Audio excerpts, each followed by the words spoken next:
Marketing Square. Bienvenue sur Marketing Square, le rendez-vous du gros marketing. Le gros, c'est un marketing qui sort des clous, qui se réinvente, qui se renouvelle. C'est aussi un mindset qui repose sur l'envie de se dépasser, de se détacher de ses opinions une bonne fois pour toutes et d'apprendre en continu. Si tu te reconnais dans cette description, que tu sois débutant ou expert, abonne-toi. Ce podcast va devenir ton meilleur allié. Imaginez un bouton qui transforme chaque prospect en rendez-vous. Voici comment ça marche. Rendez-vous sur refer.social. Téléchargez gratuitement l'extension Chrome Refer. Parcourez les profils LinkedIn que vous rêvez de rencontrer. Appuyez simplement sur le nouveau bouton Meet. Grâce à l'algorithme de Refer, vous allez pouvoir trouver le meilleur intermédiaire dans votre réseau pour faciliter la mise en relation. J'espère que bientôt, comme mon amie Déborah, vous pourrez me dire « J'ai gagné 60 000 € en un seul rendez-vous grâce à Refer ». En attendant, place à l'épisode du jour et bonne écoute à tous. Bonjour à tous et bienvenue dans ce nouvel épisode de Marketing Square, un épisode collector puisque aujourd'hui c'est l'épisode des bonnes résolutions.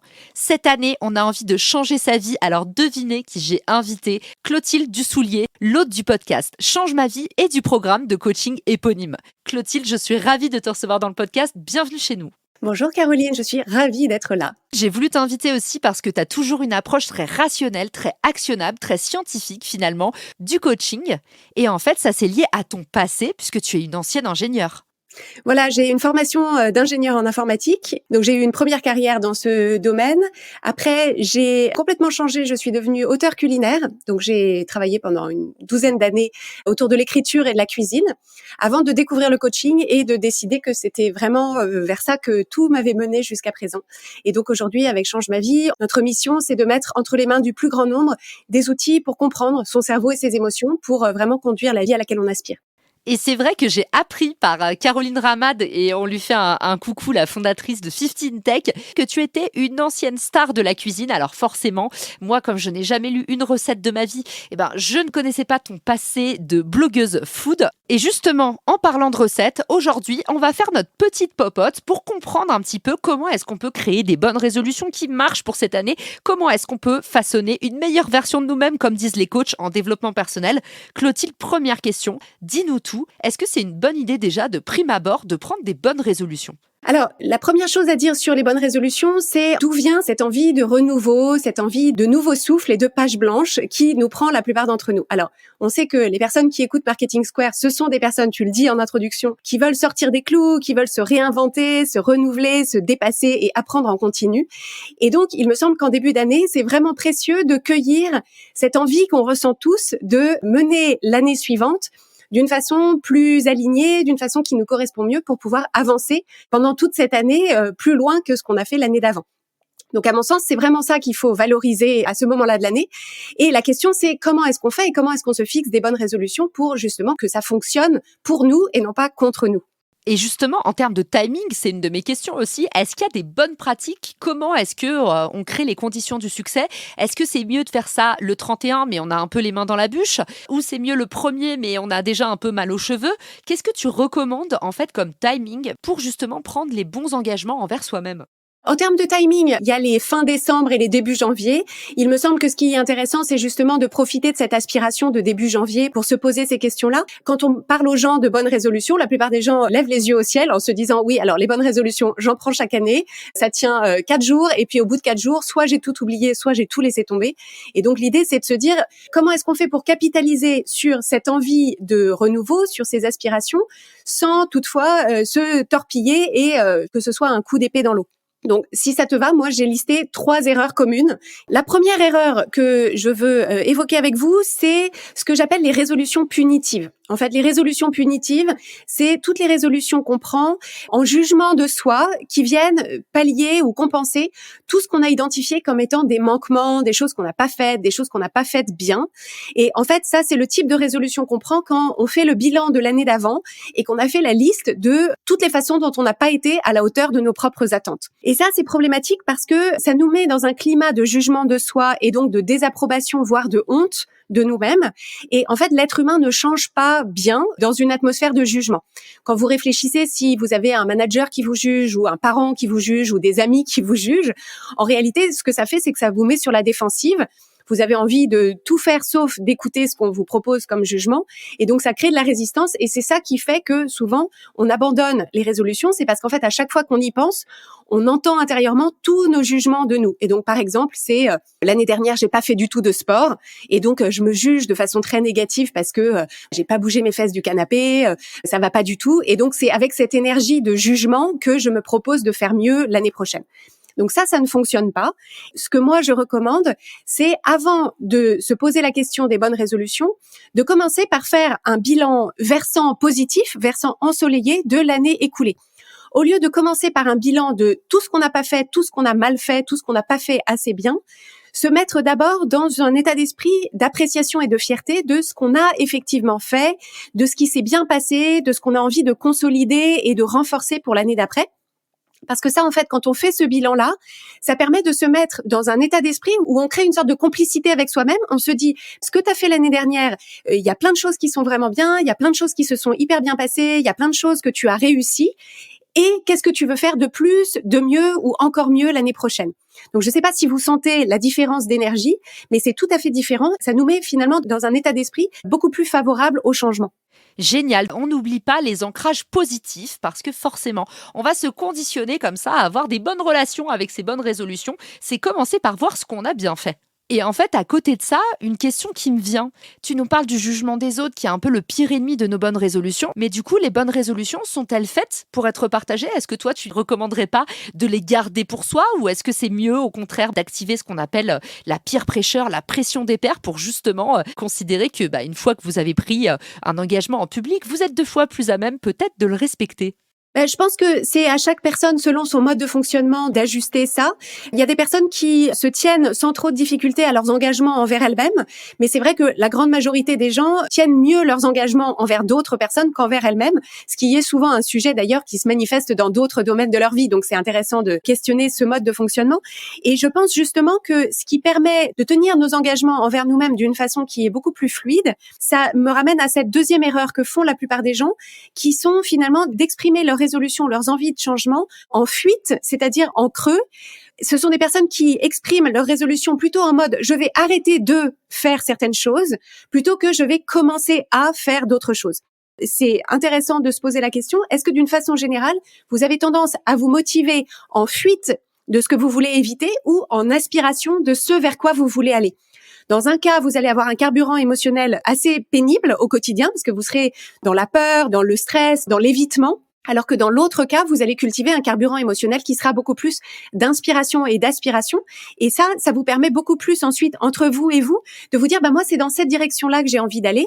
Et donc, que vous en parliez à vos amis ou à vos pairs ou à votre conjoint, votre conjointe ou pas, en fait, l'idée, c'est de pouvoir cultiver envers vous-même cette idée de vous dire, voilà dans quelle direction est-ce que je t'emmène. Et ça, c'est très puissant.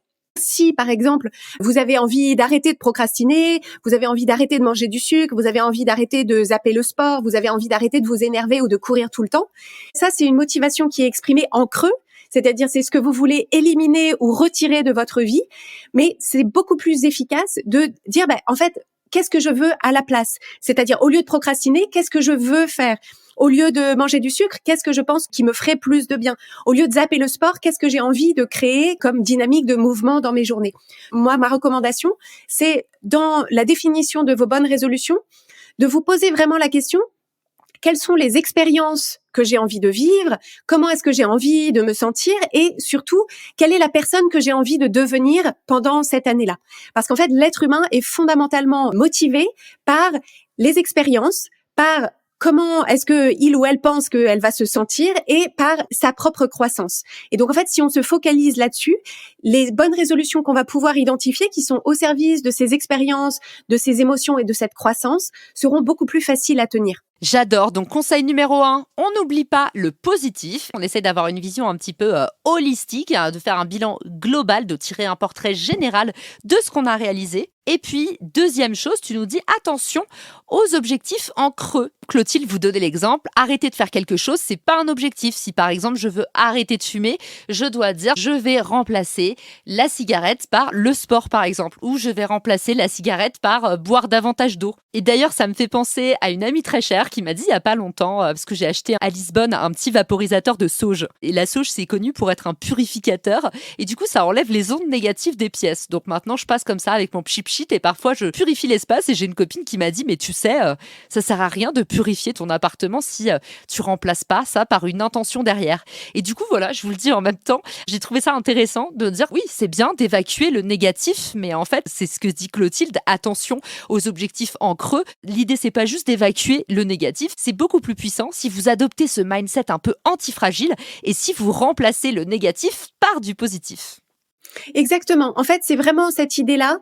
Encore une fois, l'être humain est peu motivé par l'évitement ou la fuite. C'est-à-dire, en fait, on est motivé par l'évitement et la fuite, mais ça nous crée au quotidien une expérience qui est assez pénible à vivre. Parce que ça crée du stress, ça crée de la pression, ça crée de la peur. En réalité, on avance beaucoup mieux dans notre quotidien si on est plutôt inspiré ou aspiré par, comme tu le dis, ses propres intentions. Et ça nous amène à la troisième erreur qui est très commune, qui est finalement de se donner des bonnes résolutions qui partent dans 12 directions différentes. Et ça crée de l'éparpillement. C'est typiquement des personnes qui vont avoir des bonnes résolutions dans leur travail, en termes d'organisation, de structuration pour mener leur projet, leur business. Et puis elles ont aussi des bonnes résolutions de sport, de soins d'elles-mêmes, d'alimentation. Et puis des bonnes résolutions relationnelles. Donc c'est voilà, dans mon couple, avec mes enfants si j'en ai, avec mes amis, ma vie sociale, ma vie culturelle, etc. Et donc tout ça part dans tous les sens. Ce qui se passe, c'est que en début d'année, quand on a la liste bien en tête, on a la liste sous les yeux, mais en réalité, au bout d'une semaine, c'est impossible pour le cerveau humain de travailler dans 12 directions différentes.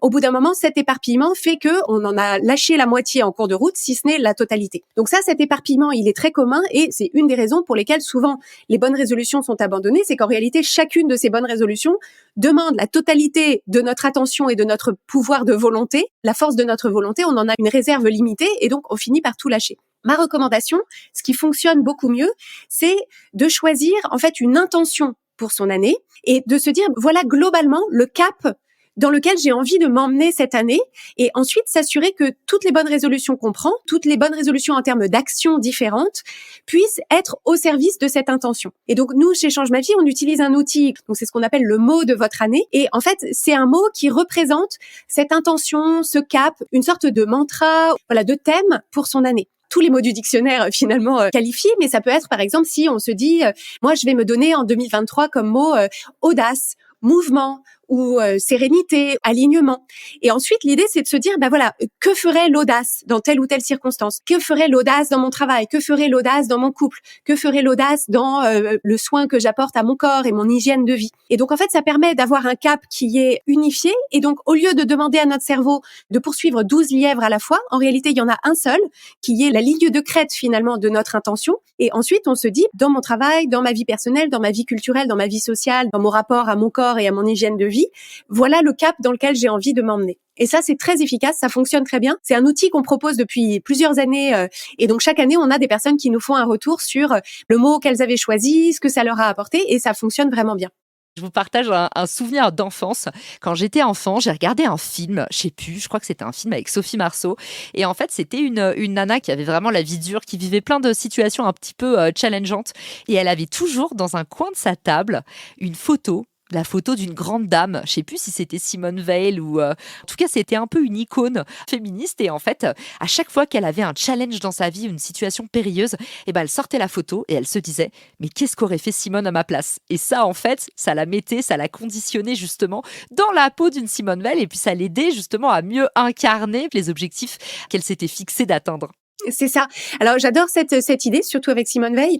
C'est en fait de développer une relation avec la future version de soi, donc son futur soi ou sa future soi. En début d'année, c'est intéressant de se dire, est-ce que je peux me connecter à la version de moi du 31 décembre prochain? Où est-ce que je voudrais en être? Qu'est-ce que je voudrais avoir appris? De quelle façon est-ce que j'aimerais avoir grandi, évolué, etc.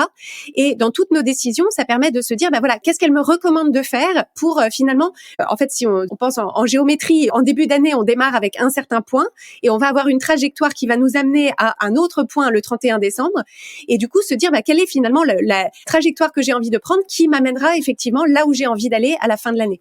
Et donc c'est en ça que le mot de votre année, ça peut servir de cap, c'est ça qui détermine l'angle de votre pente. Il me semble que c'est vraiment utile de se dire en début d'année, finalement ce qui va être le plus important pour moi cette année, c'est ce mot, cette intention, parce que ça va permettre dans les situations où on se pose des questions, où on a du mal à prendre des décisions, où on a du mal à se connecter à son courage, à sa vulnérabilité, etc. Eh bien, on peut à ce moment-là se souvenir de son mot, de son intention et se dire, voilà, en fait, c'est ça le cap que je me suis donné et comment est-ce que je peux l'incarner dans cette situation. Donc nous, ce qu'on fait en équipe chaque année, c'est qu'on choisit chacune le mot de notre année et puis on fait graver un bracelet. Et donc chacune a à son poignet un bracelet avec le mot qu'elle a choisi, qui permet du coup de l'emporter partout avec soi. Et à chaque fois qu'on se pose la question, on peut jeter un petit coup d'œil sur son poignet droit pour se rappeler de son intention. Et ça, en fait, c'est tellement puissant. Moi, ça me rappelle un des meilleurs conseils que je puisse donner, c'est toujours de mettre vos objectifs sous votre nez. Faites en sorte vraiment d'avoir un post-it avec votre objectif du mois. Je vous en avais parlé déjà dans l'épisode sur le calendrier de l'Avent, il me semble. Mais mettre votre objectif, en fait, sur le papier et l'avoir sous le nez en permanence, ça va vous conditionner pour le succès. Et d'ailleurs, Clotilde, tu viens de me donner envie de mettre les auditeurs au défi. Il y a une initiative que je trouve hyper originale que j'ai faite l'année dernière et j'ai trop hâte de recevoir mon email cette année, c'est d'envoyer une lettre au futur vous.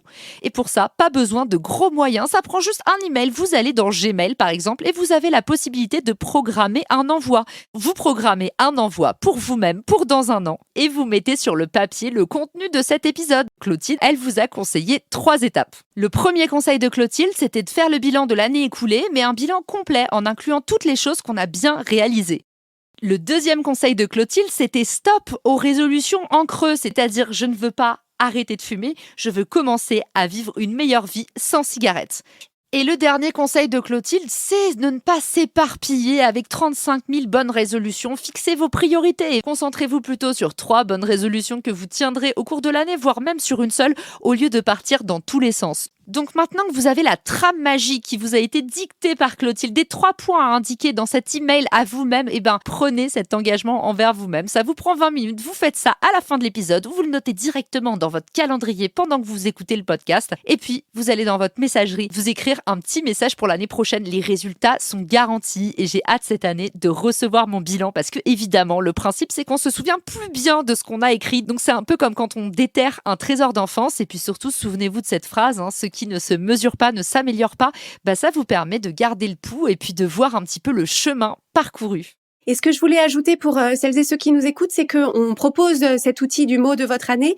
On a un guide qui permet justement de le découvrir. Et donc, les personnes qui veulent le télécharger, c'est sur changemavie.com/MVA, comme le mot de votre année.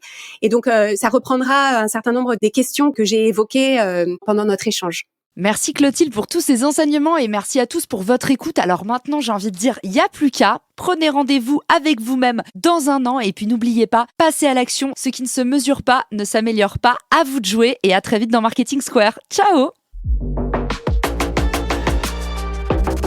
Si cet épisode te plaît, tu peux le partager en me taguant ou lui laisser 5 étoiles sur Apple Podcast. Marketing Square.